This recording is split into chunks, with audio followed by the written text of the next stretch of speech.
In 1776, at the time of the American Revolution, Americans consumed about 4 pounds of sugar per person each year. By 1850, this had risen to 20 pounds, and by 1994 to 120 pounds. Now we're closer to 160. Half of that is fructose, taking up about 10% of our diet. This is not from eating apples, but rather the fact that we're each guzzling the equivalent of a 16-ounce soft drink every day on average. It's about 50 gallons a year.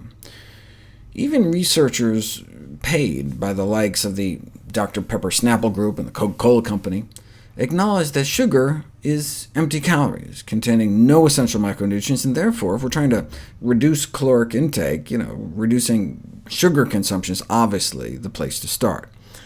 Concern has been raised, though, that sugar calories may be worse than just empty. A growing body of scientific evidence suggests that the fructose added to foods and beverages in the form of table sugar and high-fructose corn syrup in large enough amounts can trigger processes that lead to liver toxicity and other chronic diseases. Fructose hones in like a laser beam on the liver, and like alcohol, fructose can increase the fat in the liver, increasing the risk for non-alcoholic fatty liver disease, which is one of the most remarkable medical developments of the past 3 decades. The emergence of fatty liver inflammation is a public health problem here and around the globe. These may not be messages that the sugar industry or beverage makers want to hear. In response, the Director General of a sugar industry front group replied, "Overconsumption of anything is harmful, including of water and air." Yes, the overconsumption of sugar compared to breathing too much.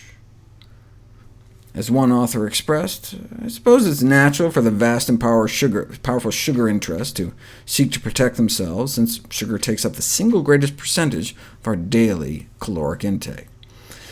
The American Heart Association is trying to change that, though. Under their new sugar guidelines, most American women should consume no more than 100 calories per day from added sugars, and most American men should eat or drink no more than 150.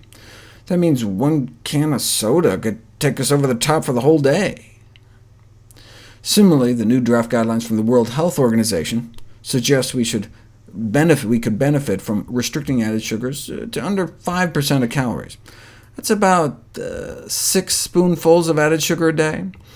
I don't know why they don't just recommend 0 as optimal, but you can get a sense of how radical their proposal is, given that this is how many we consume right now.